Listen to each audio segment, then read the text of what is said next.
Welcome to the 1905 podcast. Joe and I have been going to Stamford Bridge for over 30 years. For the past 3 years, we've been exchanging voice notes on everything from the highs in Porto to the lows of Potter. Each week, this podcast will take you inside our unfiltered thoughts on all things Chelsea, sharing our view from Gate 13 of the Matthew Harding stand. Let's hit the notes. Have Chelsea fans ever been more divided ahead of a new season? In this episode, we get the views of a number of fans, with some optimistic about what our new manager and squad can do, and some not so much. We also discuss our left backs and preview the big game on Sunday against Man City. Let's start with a voice note from me on the season ahead. Right, I'm going to speak for both Joe and I here because I think we're pretty aligned in our expectations, and I would say that we're feeling a little bit more bullish and optimistic actually than a lot of other Chelsea fans out there. And a couple of reasons for that, and it's primarily around our squad. So I actually think that our squad is a lot better than what a lot of the media and opposition fans are giving us credit for. I think last season is kind of billed as a really bad season by Chelsea in many quarters. But when you actually look at where we ended up, we finished 5 points behind Villa, who obviously got the Champions League. We lost a very, very tight League Cup final to Liverpool, where if we'd taken our chances, we should have won that comfortably in normal time. And we lost the FA Cup semi-final to Man City, where again, we had all the chances to win that game and then have a final against Man United where, let's be honest, we'd had a very good chance of winning. So you're talking about very, very fine margins across the season. And I think those fine margins, even with Christopher Nkunku being fit, last season would have been enough to actually get us over the line in some of those games and probably to get top four. So I think that's the kind of fine lines that we're talking about within this existing squad. And Nkunku comes back, he's looked really strong in my eyes in pre-season. If we can keep him fit all season, it's just effectively like a new signing. And you add in Wesley Fofana and Romeo Lavia, who are both, again, on their day, if we can get them fit and firing, top operators. They come into almost as new signings into what is already, in my mind, quite a good squad. You've got some new additions as well, like Pedro Neto, who we're excited about. I think when the transfer window ends, we'll have seen a new striker join the club as well. I think it's almost certain that will happen. Obviously, Samuel Omorodion was so close. He doesn't look like he's coming now, but it could be Osimhen, it could be someone else. But again, I think there'll be more striking options. And across the board, I think we are just a stronger squad than we even were last year, particularly with the players coming back from injury. So I think, and this is probably the key point from my optimism here, and this is the one that, will boundless get some comments. I think that if you went to Spurs, Man United, Aston Villa, Newcastle, and potentially even Liverpool, and offered them to swap their squad for ours, I think they would snap your hand off. And that's where my optimism for the season really comes from. Now, the skeptics will say, a lot of that is based on players hitting their potential, which I completely get. You're talking there about Colwill and Fofana fulfilling the potential that we know they've got and staying fit. We're talking about Enzo Fernandez and Caicedo doing what we know they can do. And we're talking about those front guys, people like Jackson continuing his development and Nkunku being fit and Palmer having, another great season like he did last year. So there are some ifs there, but I think when you look at the talent across the squad, there's a lot to be really excited about. And actually, I think we might surprise a few people this season in terms of once we get going. I think it might take a little bit of time with a new manager again. But I think once we get going, once we get into our stride, I think we'll have a really, really good season. So with that in mind, my expectations this year is that we have to get top four. I think getting back in the Champions League will be the number one priority for Maresca. And I think his job will probably depend on doing so. But I'm confident that, again, if we can keep those players fit, we will get top four. And I think it's really important we win a trophy. Now, the Conference League for me is absolutely fine. Let's complete the set. Let's get every European trophy in that is possible. Even Real Madrid haven't won it.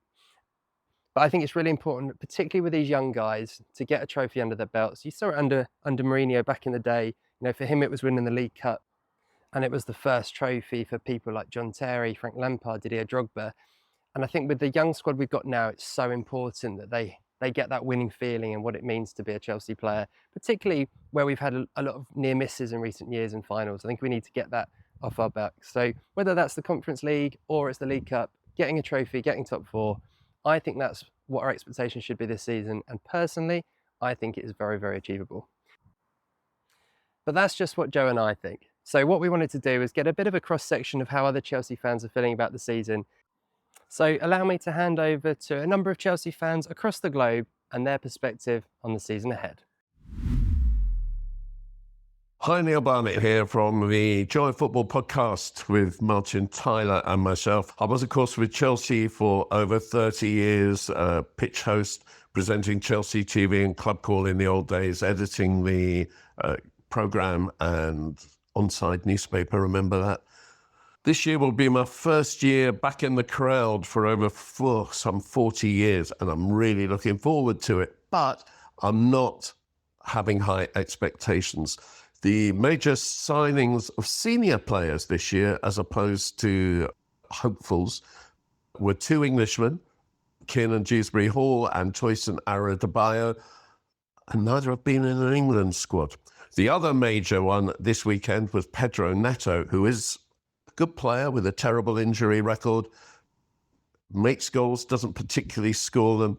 I don't see anything there really superior to what we let go of Callum Hudson-Odoi for £3 million.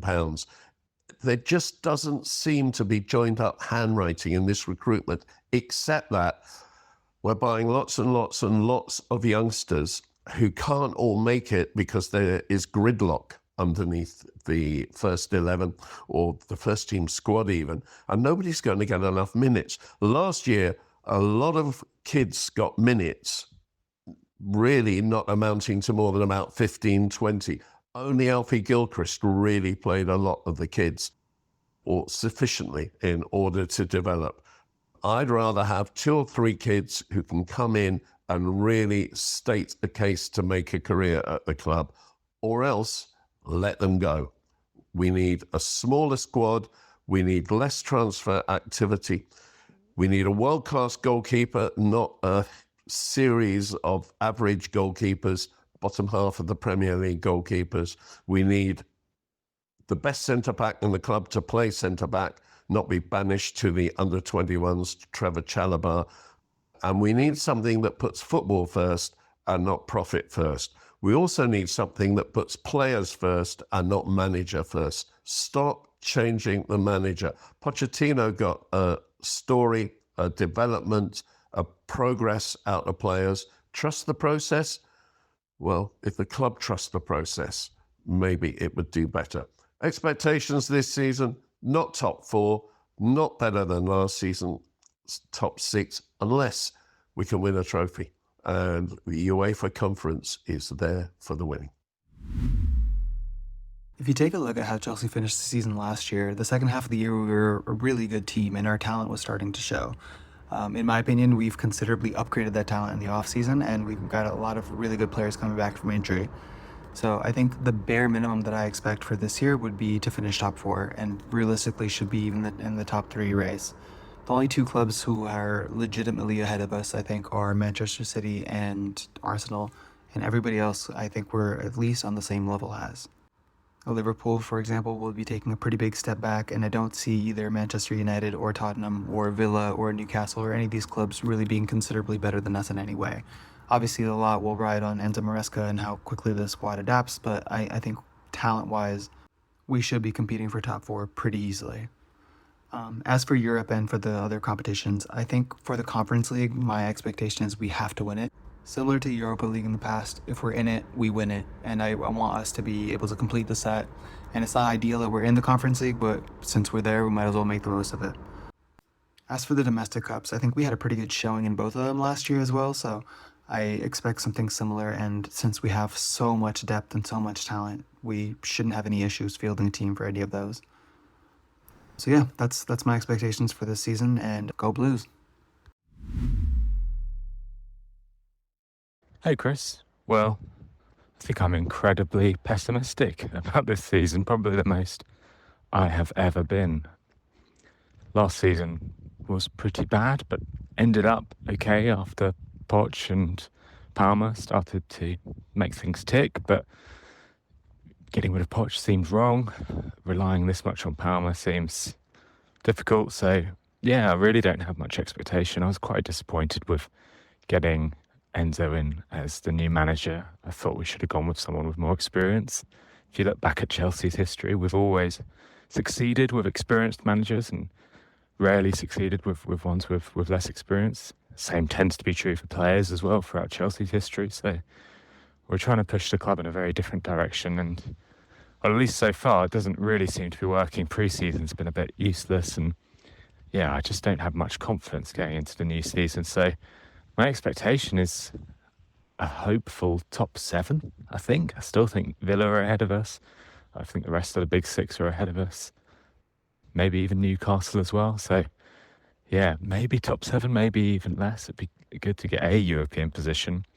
Trophies, definitely none of the main English trophies. Maybe the Conference League, depending on who drops down from the Europa League. If there's a group of smaller clubs in there, we might do well. But yeah, again, that's probably wishful thinking, and it's maybe not even likely that the players will be up for that. I just don't know how seriously we'll take mission. I'll just repeat that. And it's maybe not even likely our players will be up for that. I don't know how seriously our players will take that competition. The player I'm most excited to watch is still Cole Palmer, which is fantastic. Any other player I think we've had at Chelsea similar to that is Hazard. And yeah, as a match-going fan, I think there's nothing better than knowing there's someone exciting to watch. So those are my very pessimistic season expectations. I'm always optimistic for Chelsea at the start of the season, and this season is really no different. The tactical system that Enzo Maresca will look to implement this season will be quite different from what we saw from Mauricio Pochettino's team last season. And that brings its own obstacles, especially in the short term. So I expect results and performances more generally to be volatile during the beginning of the season as players try to get a proper grasp of what Enzo Maresca's demands are, but I expect that to gradually stabilize as the season goes on. So my conservative but still optimistic expectation for the season is that Chelsea finish in 5th place, but that could range from anywhere between 4th place and 7th place, depending on how injuries and other factors affect Chelsea. And with regards to the cup competitions, I'm quite optimistic as well, considering our squad depth. I think we're in a good position to compete for the domestic cups as well as the Conference League. Overall, I'm more optimistic this season compared to the last, primarily because I felt like we finally laid the foundations for this young team to build on. And so I'm hoping that Enzo Maresca can find the next building blocks in Chelsea's attempt to construct a title-winning team. Right, Chelsea Premier League predictions for 2024-25. In all honesty, I just don't know. This sounds ridiculous. It's really, really difficult to predict Chelsea for this coming season. I can't say I'm absolutely buzzing with all the players that we've signed, mainly because a lot of them I hadn't really heard of, if I'm honest. But we've got a lot of players coming back as well, so the likes of Nkunku, Fofana, Romeo Lavia. You know, if they all hit the ground running, I mean, we could be in for quite an exciting season. Pre-season, I know there was a lot of kind of meltdowns regarding certain results and so on. I wasn't too fussed about that, to be honest. It's always good to win pre-season, but I don't think it's the end of the world if you don't. Top 6. I'm going top 6 again. And if I'm honest, I'm saying that in a positive way, not a negative way. I know a lot of people will think that there's a 4th place up for grabs regarding the Champions League. You know, maybe Villa would sort of drop out. You know, we all know City and Arsenal are the strongest. A Liverpool new manager might go a little bit, you know, it might be difficult for them. Tottenham will be hovering about, but I'm going to go top 6. Top 6, and I think, like most people have said, you know, surely we should be winning the Europa Conference League in our sleep. I mean, I don't want to put too much pressure on the sort of team and so on, but that is a trophy that we surely have to win. So yeah, top 6 and Conference League. Yeah, maybe another run again in the Carabao Cup and FA Cup. I think the runs in those 2 competitions last season really sort of kept our season alive, apart from like the last sort of 5 or 6 games in the Premier League last season. The cup competitions were really sort of good for us. It does give you a bit of a buzz as well. So yeah, that's my prediction, boys. Top 6, and I think we'll win the Conference League. Up the Chelsea. The voices you heard were Neil Barnett, Fahad Khan, Phil Agnew, Fad Ahmed and Chris Wright. And I think it's fair to say it's quite a mixed bag, isn't it, in terms of expectations ahead of the season, and probably sums up pretty well just the kind of feeling of unknown that we have right now with a new manager, a lot of new players yet again, and obviously still probably some business to be done before the season finishes with a new striker that has come in, and of course lots and lots of outgoing still to do. So never a dull moment at Chelsea Football Club, and I'm sure this season will be no different, particularly if we play up to 75 games, which is insane, but is what could happen with the Club World Cup at the end of the season as well. And we're planning to drop 2 episodes of the 1905 podcast every single week during the season. So we'll be here at the start of the week and at the end of the week to cover everything that happens. And at Chelsea, there's going to be a lot. As you know, generally this podcast is a voice note format, but occasionally Joe and I meet up in real life and have a chat. And we did that earlier this week. We met up to toast the new season and talk about our left-back options. So let's start with Joe and his love for a certain Marc Cucurella.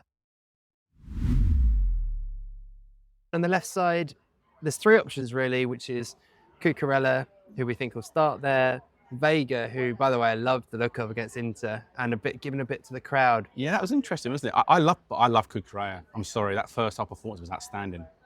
I nearly messaged you during the game. I didn't actually, because it was just my stream was playing up, Yeah. like some other people's were as well. But Cucurella, I thought was absolutely brilliant. He was giving it to players. I loved it when he gave it to Darmian in the penalty area when he dived, or there was a bit of a coming together, and he went up to him like, "Get up." I love that. He's basically taken the confidence from the Euros, and the fact that he hasn't played, like I say, hasn't played a game in anger for Chelsea all summer long, to play the first pre-season game back, I thought was fantastic. It was impressive, actually. He was good. He was very good. Yeah. And we talked about him a little bit. His arc in terms of his Chelsea career could be really interesting, because if he does continue that sort of form, he's going to become a cult hero. And he's the sort of player that, let's be honest, every opposition fan hates, because he winds your players up. He's like, but when it's your player, you love him. And Chelsea haven't had much of that. Let's call it shithousery. Enough of it, and it's something we've been wanting a bit more. Oh, he is a shithouser, yeah. I mean, Colwell has got a bit of it as well. Yeah. But actually, it's kind of what you want to see. There's nothing worse. Was it a couple of years ago when we lost to Man United, and do you remember Enzo? All the players were ganging up on Enzo. Yeah, that's right. Yeah. And then no one else was there involved with it. That's true, actually. Because all these players wanted out, and you, as a fan, you hate seeing that. It's horrible, wasn't it? Yeah. So Cucurella giving that. Vega obviously going to the crowd. He's a lump as well. Oh, he's enormous, isn't he? He's huge. He's massive. But every time I've seen him, he hasn't had that many pre-season minutes, but every time I've seen him, he looks good on the ball, strong. And then obviously, man, as I said, left out is probably going to be, unfortunately, Chilwell, I think, because he's just not getting a kick now, is he? I think it's really weird. But what's funny is he's laughing and joking. Every time the camera's on him, in a tunnel or as they're coming out to warm up, he's literally having the time of his life. So I don't know if he's just quite happy with the way his situation is, or maybe he's not injured, Joe. Well, yeah, he's just happy not to be injured. Maybe, yeah. But do you know what I mean? It's a really strange situation. Maybe he's just quite happy with his 100 grand a week, and and he's not having to do too much for it. I don't know, but it's a bit weird how Vega's come in and sort of gazumped him.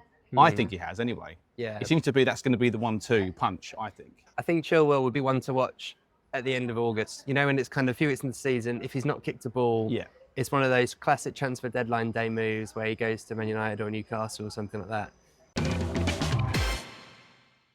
Well, we couldn't have asked for a much more difficult start to the season, could we? Man City at home on Sunday, a game that I'll be going to. And yeah, I just can't wait to be back at the Bridge, to be honest. Really, really looking forward to it. If it's anything like our games against Man City last season, then it could be a real cracker. Obviously, the home game was absolutely epic, and actually, I thought we played really well at the Etihad, where we got a really good draw, and we're very, very unlucky against them in the FA Cup semi-final as well. So yeah, it's going to be an interesting game, of course. New manager, Man City, off the back of a pre-season where very disrupted, like us, actually, with players not coming back from international duty till late. So people always say it's not a bad time to play Man City if you play them early in the season, but let's be honest, it's probably not a bad time to play Chelsea either right now. But I think we'll give them a game, and I think it's probably really important more than ever that we start the game well. First game, obviously, of the season at the Bridge, the atmosphere is normally pretty good anyway. Everyone's quite excited to be back, and I think having a good start to the game, getting on the front foot early, trying not to concede an early goal, exactly like we did against them in pre-season, obviously. We conceded 2 in the first 10 minutes, which was a disaster. Start the game well, get the crowd up, and make Stamford Bridge what it needs to be, which is a very difficult place for opposition players to play. The team will be really interesting. Obviously, the big one is whether Cole Palmer and Nicholas Jackson are ready to start. You'd guess probably not in Jackson's case. Palmer, I think, maybe more of a chance, and obviously that feels incredibly important, but definitely the lineup as it comes out is going to be a big one to watch for. I think looking at that midfield as well, does he play Enzo Fernandez, Caicedo and Lavia, or does he pick 2 of those 3? That would be interesting to see, but yeah.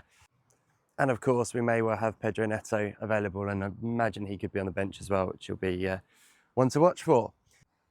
So one thing we're going to be doing every single week on the podcast this season is getting a perspective from our opposition. So this week we have huge Man City fan, Big Steve, who you may have seen on Gary Neville's show, The Overlap, to give his perspective on the game and his view on Chelsea looking in from the outside. So let's bring in Steve now and then follow it up with Joe and his preview of the game. Manchester City have looked all right pre-season, considering 80% of the squad was academy players. It was all about the fitness and getting players up to speed and having no injuries. A couple of big players stayed behind, Jack Grealish, Erling Haaland, to work all pre-season. They're looking good. We've got a few players back now. We've got the addition to Savinho coming in. Overall, I think pre-season went well. We didn't get beat by big margins. We looked competitive in every game. So, yeah, I was quite positive. And there was a few young kids that have stood out in pre-season. And I think Pep Guardiola, he's had his head turned by a couple of these academy players now. So it's always a good thing when you get to see academy players stand out pre-season and maybe get a chance in the first team. My view of Chelsea from the outside, I've got to be honest, it does look a bit of a mess. There's a hell of a lot of signings coming in, hell of a lot of long contracts. The manager situation is unstable. They got rid of Pochettino after 1 season. Maresca's come in now. Having known him from Manchester City, I know he's a good coach. He's done well at Leicester.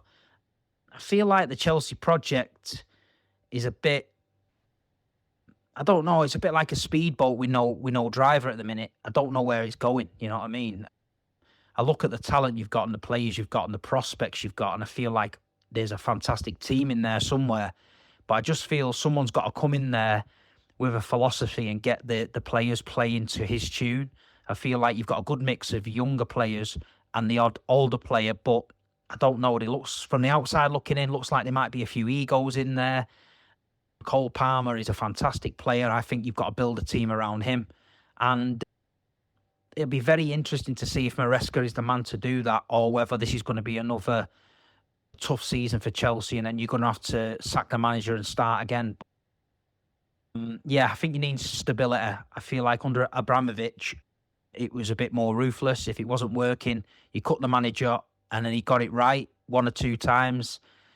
Under this new regime now, I feel it looks a little bit messy, and I just wonder if Maresca is the man for the job. But this season, we'll find out. Yeah, with the current Premier League champions, obviously we've won 4 in a row. I wouldn't be happy with a point at Stamford Bridge.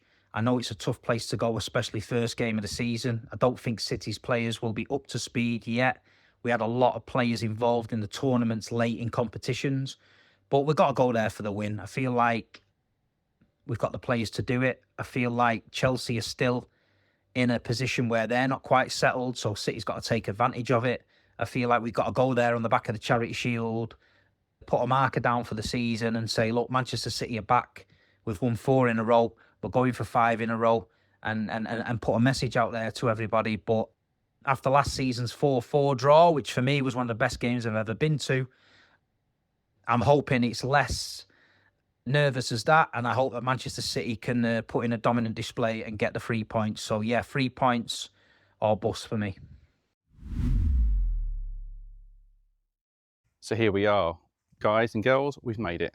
Pre-season is done, it's in the books. It was rough to watch sometimes, it was difficult to make sense sometimes, but it's all done. We can not worry about that anymore, and it's on to the best day in the calendar season for me, which is the opening day. I absolutely love the first day of the Premier League. It's usually always sunny. Hopefully that's the case again on Sunday. But we basically are playing a team that are just an absolute juggernaut. They are the team to beat. No one can get near them at the moment. Liverpool have tried, Arsenal have tried, but they keep coming back. They're strong, they're powerful, they can bully you, they can outskill you. They have just about everything. And on top of that, they probably have the best manager the game's ever seen. Bar Sir Alex, Pep Guardiola's taken the game onto another level. And just about every opposition fan, player, pundit, past player is hoping that Pep suddenly hangs up his managerial boots and leaves the country, because he's the master at reinventing his tactics, reinventing his teams, and he always manages to keep everybody on side. Pep Guardiola's teams always seem to get the job done. They can find ways to hurt you in every department. And when you think you've got a chance against them, they go in for the kill, and when they shoot, they do not miss. They are in no doubt the hardest team to play against. They're the team that I fear, because you always feel as though they can beat you 5-0, 6-0, and it doesn't matter how good you are. They have players that can just absolutely destroy you on their day. If they're all firing and all up for it, there's a chance that you could play your best game of football and you still won't win. And Man City fans have that cocky edge, don't they? They've won 4 Premier Leagues, they've won the Champions League, FA Cups, League Cups. They have won a plethora of trophies. And it's something that when we were winning and we were on top, we felt the same. And you go into any game of football knowing that you're going to win this. And even those bogey teams you had in the past, Everton away was always a bad game for us. Newcastle away was never a great game for us. When Jose was in charge, or Ancelotti, or Conte, you just knew that you were going to go to these grounds and you were going to give everybody a game. Sometimes you came away with a draw, but you felt as though you were never going to lose. And Man City, when you play them and you watch them, you always feel on edge. I never feel comfortable, even at 2-0. You know, if we're 2-0 up at half time against them on Sunday, I will be sitting there going, they've still got a chance. And there's not many teams in the world that can do that to you. And that's what makes them a scary opposition. But I fully expect Chelsea to have a go at the weekend. I think there'll be times in the game where we do sit back, we do kind of soak up a little bit of pressure, because City do that to you. But I fully expect Maresca at home in front of his own crowd to play in a way that is almost Man City-esque. Now, I've heard a lot over the summer about Maresca being Pep light, and you know, we've had these comparisons for a few weeks now, a few months now, and I think it's down to Maresca to suddenly stand out on his own 2 feet and say, no, I'm not Pep, I play my own way, and I fully expect Chelsea to have a go at Man City at the weekend. I don't see us basically cowering to our shell. I really do believe we will go at them with as much gusto as they will go at us. And I think it will make for a pretty good game. Now, obviously, a good game and losing never feels wonderful. But I think if Chelsea sit back and play a low block with 10 men behind the ball at home in your first game of the season, I think Maresca is going to get called all sorts of names, and it will set a really bad tone for the rest of the season. Now, being a confident Chelsea fan, I always fancy us to win any game of football. I've always been the same. I always back us to win. But a point against City is never a bad point. And if we can take something off them at the start of the year, it's a really big bonus. And we have to remember that we are aspiring to be where Man City are again. We have to build ourselves up, climb that ladder. They're already there. They're the team to be shot at. So I think to get carried away and say, oh, I think we're going to win this game, we may well do. There's a chance that Chelsea can beat anybody in this league. But I think opening day, to play the best team in the league, arguably the world, then go and play your Europa Conference League qualifier midweek, go to Wolves. If you can pick up 2 wins there, I think that's a really good, solid start. Now, it's all if, buts and maybes, but I do believe that this Chelsea team is capable of producing some really wonderful performances. And we saw that last year with the 2 draws against City as well. So, I mean, if we get a 4-4 draw again, that'd be fantastic. But, I mean, my heart couldn't take it, but yeah, the Premier League would certainly love it. So I'm always optimistic that we can win, but on Sunday, if we can come away with a good draw, a great performance, a good battling performance, and we see some really good performances from players that we maybe weren't expecting to. If Mudryk starts and plays really well and creates a goal maybe, or if Lavia starts the game and shows us what he's all about, those games that he missed last year and he wasn't around and people kept questioning his injury record and stuff. If a few players can come out and really stamp some authority all over this game and prove to us supporters, prove to the people that brought them into the club that they're worthy of a starting place, then that'd be a massive bonus too. So for me, always optimistic we can win. However, a draw would be a fantastic result. We finish, as always, with a question, and this question is going to go over to Joe. Ahead of the game on Sunday, what is your favourite and worst ever memories home to Man City? Chelsea versus Manchester City home games is not necessarily a game that I always have loved to go and see. I think over the years, it's built into a rivalry to the point where we have kind of fallen away a little bit, and we almost go into this game as a slight underdog, which is quite unusual when Chelsea play at home. Tasked this week with finding my favourite ever Chelsea-Manchester City game at home and my worst Chelsea versus Manchester City game at home was proving to be quite difficult because I couldn't quite think of where I wanted to go with it. But one game that stands out, and I think it probably stands out in a lot of people's minds, as my worst ever Chelsea game was when we lost 4-2 back when it was that John Terry, Wayne Bridge gate, the non-handshake. And on that afternoon, the game was a little bit underwhelming for about half an hour until Lampard scored and put us ahead. And you thought, okay, Chelsea haven't played that great so far, but City hadn't really troubled us either. And you thought, well, we'll go on to win this now quite comfortably. We'll probably get another one and it might be 2-0, 3-0, and the game will finish out quite handsomely for us. But City had had their money. They had a bit of an influx of money at this point, and they were slowly turning into a decent side.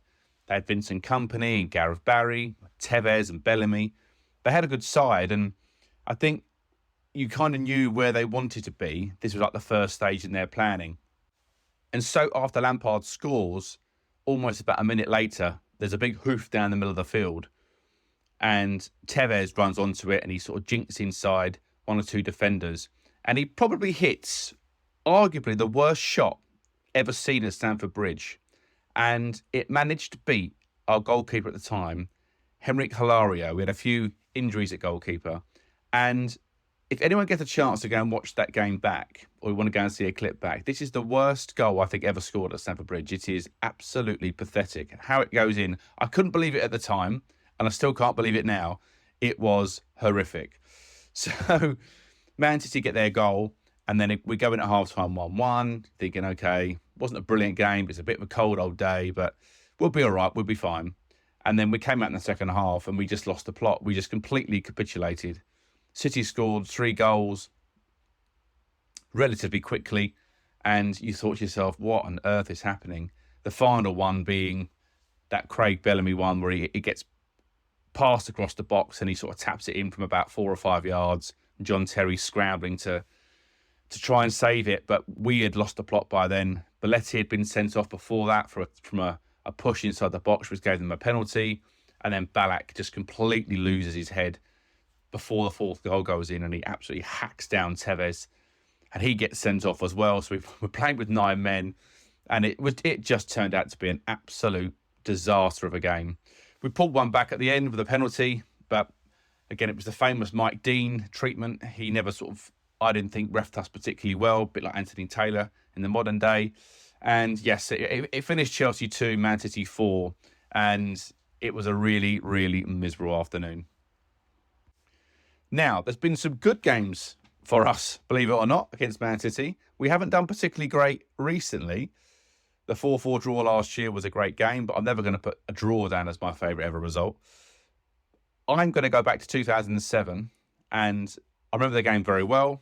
It was Avram Grant was the manager, and we won 6-0. It was an absolutely fantastic game from start to finish, and Chelsea were absolutely unbelievable on the day. Some of these goals they scored were just sensational. You can probably point to Drogba's goal where Lampard sprays this ball from midfield with the outside of his foot around like 2 Man City defenders into Drogba's path, and he smashes it in the corner. I mean, it's just a thing of beauty. I mean, it's a goal that you'll see maybe once every couple of seasons. You don't see passes like that anymore. It is absolutely unreal. It's a bit De Bruyne-esque, if I'm honest. It's the sort of thing that he would do. But yeah, it was a fantastic game. And believe it or not, Lampard didn't even score. We had goals from Essien, Drogba got 2, Joe Cole, Kalou and Shevchenko came on late to score with a banger. But personally, it was just one of those things where if you watch all of the goals that were scored, they are sumptuous. The football's beautiful. There's Olay football. Do you know what I mean? It's the sort of game that you remember back and going, that's when we were strong. That's when we were powerful. This is where we need to get to. We are going to build bridges. We are getting there slowly. But this was a different time, a different transfer model. Back then, we would go and buy the best striker that was available, the best centre-back that was available. Now we are looking to buy the potential before it becomes the star. So, look, is it going to work? I'm not sure. But back then, it was a case of Roman went and bought the best that was available to us. And in these games, when Chelsea played like this, I mean, you couldn't see anyone in the world beating us. We were just absolutely brilliant. And unfortunately, we came up against a very good Manchester United side that year. But, we did finish second and we ran them pretty close. But what are the odds that we win 6-0 against Manchester City at the weekend? It's happened before, could happen again. And I'm going to cling on to the hope.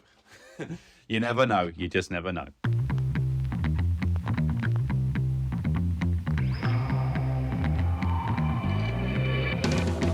Those were the Chelsea notes for this week.